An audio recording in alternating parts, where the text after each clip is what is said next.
Joining us now is the president and editor-in-chief of The Atlantic, James Bennett.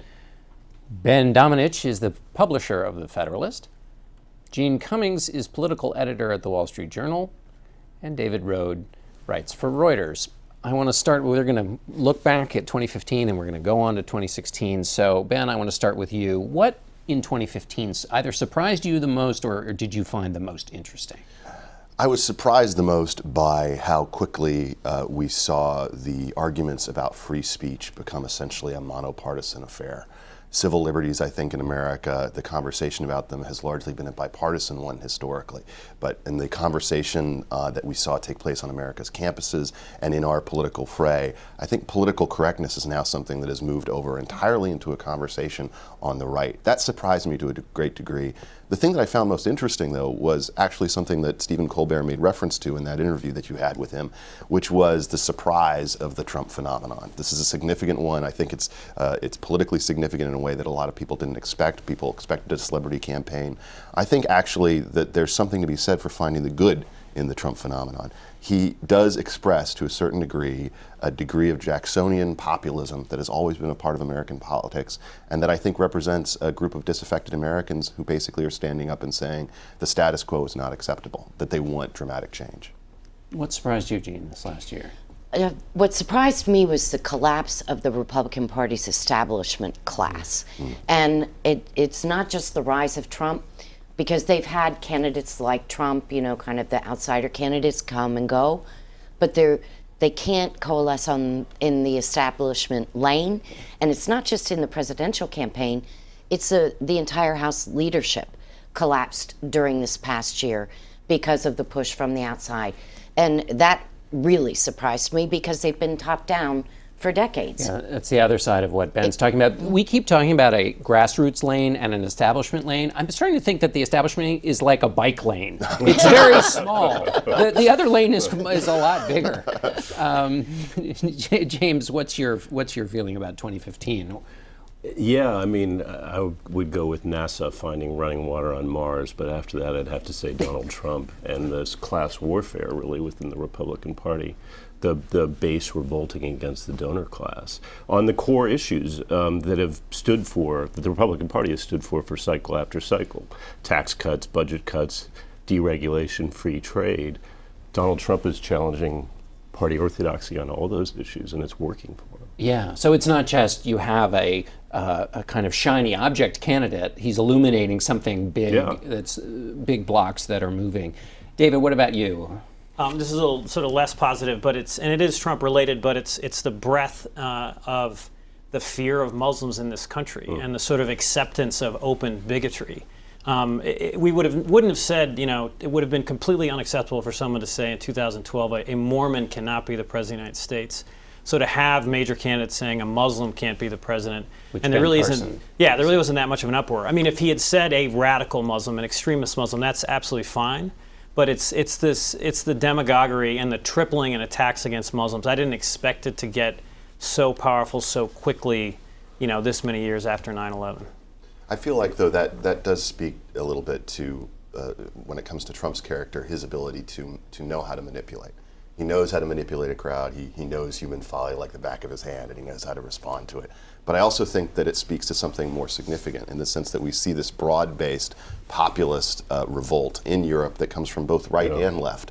And I think that we see that echoed in America to a degree that we have not seen historically. And that's something that I think should concern both parties. You saw Bernie Sanders saying earlier that he feels like he can appeal to Trump voters. There is something to that. Well, and it was striking in your conversation with Bernie Sanders when he talked about the overlap with Trump, how many times he repeated the word anger or angry, that's where the Venn diagram really overlaps for him, and specifically on issues of economic populism and so forth. But it runs counter to something that Stephen Colbert just said, which he thinks Americans are tired of divisiveness. I do think I was heartened, though, by the very strong pushback by leadership in both parties to the Muslim ban proposal. I mean, to have Paul Ryan, Mitch McConnell, Hillary Clinton, you know, there was very strong pushback on that.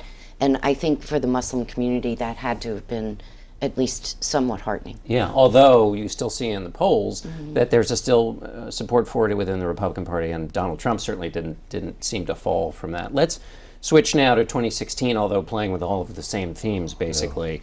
David, to you, is there a big question in 2016 that you hope will get resolved, or at least a question we should keep in mind as we're looking at issues in the next year?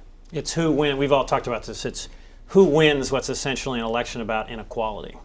Is it, the Trump sort of rhetoric, which is just playing on the division and getting people to blame Mexicans and others maybe for what's happening? Or can, the likely Democratic nominee Hillary Clinton somehow come up with solutions to inequality? But I think that's the issue of the coming year. It's the issue of this election. And it's so visceral and so honest. I don't think that it's actually about inequality. I think it's about change more broadly than that. And I think that what we really are seeing is a group of disaffected Americans who are responding to these outsider candidates in a way that they have not historically. The real question is whether they're going to actually show up and vote. But it's actually coming at a time when there is an opportunity, I think, for dramatic change. We saw the change in leadership in the Republican Party when it came to the Congress this year. We're going to see additional, I think, generational change in both parties over the course of the coming several years. And I think that the real question is whether there is one party that is able to translate this anger, this demand for dramatic change into something healthy, or whether it turns into a kind of stray voltage effect within the election that isn't actually translated into either party. Gene, what did we learn, if anything, about money? We're talking about a situation in which basically the grassroots overwhelms the elites. The elites are the ones with the money. There was a lot of talk before this campaign about how candidates with fundraising prowess, Scott Walker, gone from the race. Jeb Bush, shock and awe he'd raised so much money, not doing well in the polls. Did we learn anything about the power of this populist movement with respect to money? We learned that you can't buy an election, and that is very heartening. That small donors can still have a big influence. We also were reminded of a lesson that we knew before, but forgot in all of the, super PAC moments, and that is that donating to a candidate is the first vote. And so the candidates that can draw small donors can survive because that's real support. And the funny thing with Trump that people overlook is he talks about, I don't want your money, I'm financing my own campaign. He's not. He's not. If you go back and look, because he's not buying TV ads, right, so he's not spending big, he actually has enough small donations, unsolicited, coming into his campaign that he's financing it with their money. So we have been reminded that the money primary does matter, and that is in the small donor, not necessarily the big donor. Yeah, and it's part of the interesting paradox of Trump that this billionaire would serve as the most effective vehicle for this populist.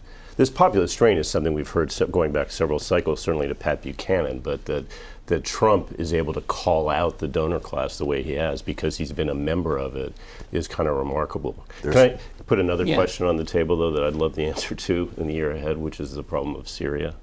I doubt we'll get that answer, but going back to what Ben was saying about the stress on Europe and the greater Middle East, making some progress towards the solution there seems to me. I don't see any candidate really. I mean, there's talk on the Republican side about being more tough, but I don't think anyone's going to send in a large number of American troops. That's the only way you sort of quickly change and stabilize Syria. So I think you see more of the same awful, the deaths, the refugee flows, and a stronger ISIS. Yes, they're losing ground in Iraq, but their message is resonating. And Syria is a two-pronged question: Assad and ISIS. The most interesting thing, I think, for both parties right now is what did you learn from the last 15 years? What are the lessons you took from these experiences when it comes to foreign and domestic policy? I think what you see on the Republican side is a number of candidates who have taken away certain things. It is no accident that Ted Cruz and Donald Trump, the two people who are most critical of the Iraq policy under the Bush administration, are leading in the polls currently on the Republican side. That says something significant. It's also a question of what Hillary Clinton learned from the last 15 years. We're going to find that out over the next year. All right, we're going to have to end it there. Thanks to all of you. Happy New Year. We'll be right back.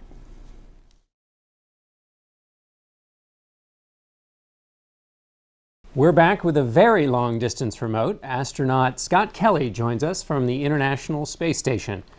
Commander Kelly, you first went into space in 1999. What's different now?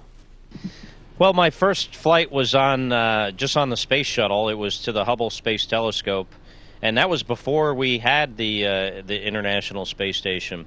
It wasn't a few years later before we launched the first people to the space station, the first human presence in space, which we've had for the last 15 years. You know, it's a much different experience now with this International Space Station and the international cooperation and all the research we have that go with it than what we were doing back in the 1990s and previously. How about for you personally, though, being in space now relative to that very first time you went? Well, you know, flying in space is a privilege, whether it's the first time or the fourth time. But you know, obviously back then it was my first flight. It was 7 days long, and you know, since then I've flown 3 times previous or subsequently durations of 13 days, 159 days, and now you know, this flight will be close to a year. So they've been getting larger and larger each time, and I think if I fly a 5th time, it'll have to be to Mars to get that kind of duration that'll be required to keep up the trend. Before we go any further, what room are you in there? So I am in the U.S. Destiny Laboratory module, which is like the main module for the U.S. side of the space station. It's a combination of laboratory and sort of like the bridge of a ship. I guess you could describe it, with a lot of the systems that are required to operate the space station are in here, as well as experiments. And in case there are any conspiracy theorists out there, how would you prove to us that you're in zero gravity? I would just do this for a while, and unless I was falling, that would be kind of hard to do. NASA has put a call out for those who might want to be astronauts. What would you look for if you were on the hiring committee? So I was on the hiring committee last time, and we picked a great group.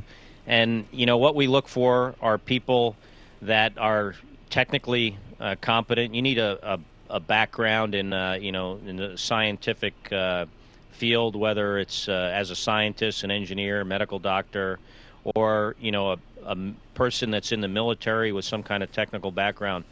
And we want those people to have proven themselves in their current profession, being very high performers, but also people that get along well as part of a team, because this is a huge team effort, not just your crew members here on board, but also with all the folks you have to work with on the ground. You know, just a really a diverse group of people with, you know, skills that are very broad.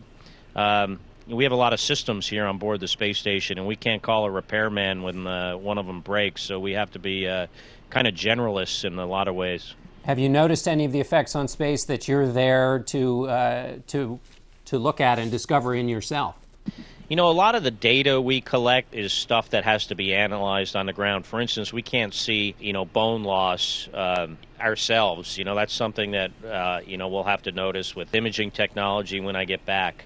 But, you know, there are certain things we could see with regards to muscle mass, like the amount of muscle I've lost in my calf muscle because we don't walk up here is pretty significant. You know, some effects on my vision initially, although those have kind of leveled off and have been pretty consistent with what I had on my last flight.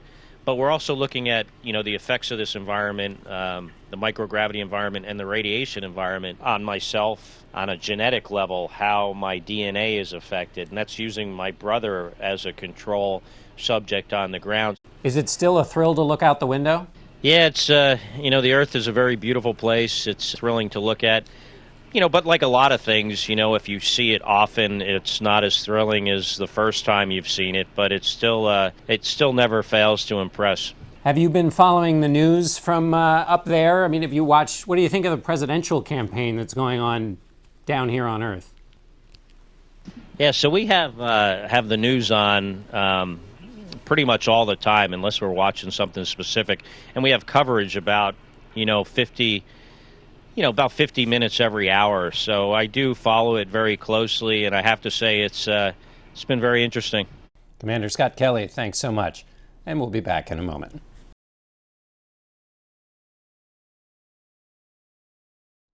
That's it for us for 2015. We'll leave you with a look back at some of the big stories this year.